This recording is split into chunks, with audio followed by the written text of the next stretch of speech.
ये कहानी है एक डरावनी रात की। किसी गांव में बंटी नाम का एक लड़का रहता था।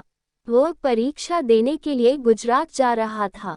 ठंडी का दिन था, चारों तरफ से कोहरा छाया हुआ था। आमने सामने भी कोई नहीं दिख रहा था।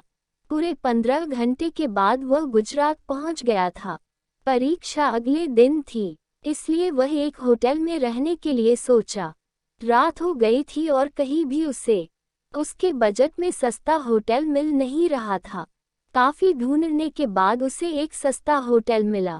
वह उस होटल में एक कमरा बुक करवाया और जब वह कमरे में गया तो देखा कि कमरे के चारों तरफ जाले लगे हुए थे। ऐसा लग रहा था कि यह कमरा काफी सालों से बंद पड़ा था और कमरे के अंदर का माहौल एकदम डरावना और सुनसान लग रहा था। लेकिन उसने ये सब नज़रअंदाज कर दिया और होटल से खाना मंगवाया और खा पी कर सोने चल दिया। जब वह सो रहा था तो लगभग रात के 1 बजे के करीब उसे किसी के पायल की घूंघरू की आवाज़ सुनाई दी। क्योंकि वहाँ होटल में बंटी और मैनेजर के अलावा कोई भी नहीं था, तो ये फिर किस औरत की पायल की आवाज़ सुनाई दे रही है। बंटी खिड़की पर काफी देर तक खड़ा रहा लेकिन उसे कोई भी नहीं दिखाई दिया। फिर उसने अपने कमरे से मैनेजर को फोन किया और उसे बताया कि मुझे इतनी रात को कब से किसी की पायल की आवाज़ सुनाई दे रही है। आपको भी दे रही है क्या? मैनेजर ने कहा कि सर ऐसी कोई बात नहीं है, आपको हवा से ऐसा लग रहा होगा। वैसे भी ये जंगली इलाका है, यहाँ पर तो हल्की हवा भी तूफान के जैसी लगती है। आप सो जाइए, ऐसी कोई बात नहीं है। बंटी मैनेजर की बात पर भरोसा करके फिर से सोने चला गया। कुछ देर बाद उसे दोबारा वही पायल की आवाज़ पहले से भी ज़्यादा तेज सुनाई देने लगी। इस बार उसने अपने कमरे का दरवाज़ा खोला और सीधा होटल के बाहर देखने के लिए चला गया। जब वह बाहर आया तो देखा कि एक काफी लंबी औरत है जो सफेद साड़ी पहनी हुई थी। उसके काफी लंबे बाल थे और चेहरा ढका हुआ था। वह अपने हाथ में एक नारियल लेकर के होटल के चारों तरफ चक्कर लगा रही थी।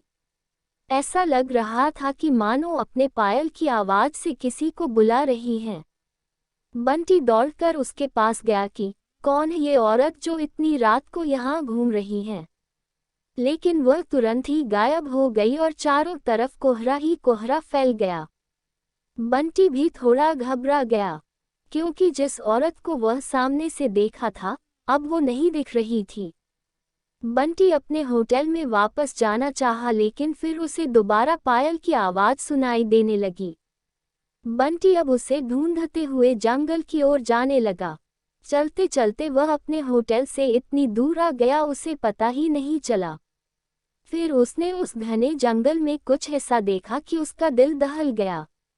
उसने देखा कि उस औरत ने एक पीपल के पेड़ के नीचे 5-6 लाश रखी थी और बारी बारी से एक एक को नोच नोच कर खा रही थी।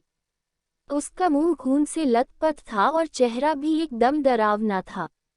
बंटी जब ये सब देखा तो उसके पांव तले जमीन खिसक गई। ये सब नज़ारा देखते ही उसे डर के साथ साथ रोना भी आने लगा कि वह चुड़ैल अब मुझे भी मार देगी, क्योंकि अपने पायल के आवाज़ से यहाँ तक तो मुझे लेकर आई है। लेकिन उसने हिम्मत से काम लिया और हनुमान चालीसा पढ़ते पढ़ते धीरे से वहाँ से भाग गया ताकि भूत उसे देख न ले, लेकिन भूत तो भूत होते हैं। बंटी जैसे ही वहाँ से भागने की कोशिश किया, वो चुड़ैल अचानक उसके सामने आ गई और उसे इशारों से अपने अड्डे पर ले जाने लगी जहां पर उसने लाशें रखी थी। बंटी हनुमान जी जाप करके इतनी तेजी से वहां से भागा कि मानो जैसे उसके अंदर किसी की शक्ति आ गई हो। भागते भागते सीधा वह अपने होटल वापस आ गया। वहां थोड़ी देर रुका तो उसे एक आदमी दिखाई दिया। उसे देखकर ऐसा लग रहा था कि ये अच्छा आदमी है। वह बंटी के पास आकर बोला, अरे भाई क्या हुआ तुम्हें, इतना डरे हुए क्यों हो?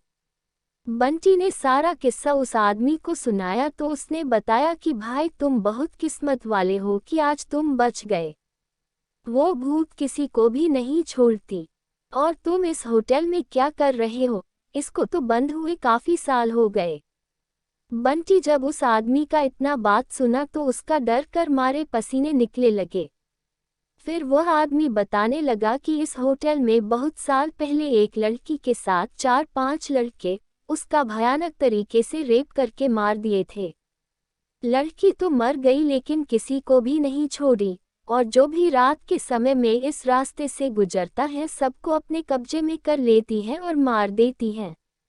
और कुछ दिन बाद इस होटल पर पुलिस का छापा पड़ा, तब से ये होटल बंद है।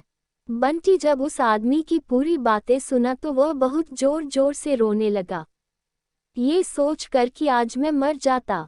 फिर वो आदमी बंटी को चुप कराया और बोला, चलो आज रात तुम मेरे घर रह लो, मेरा घर पास में ही है।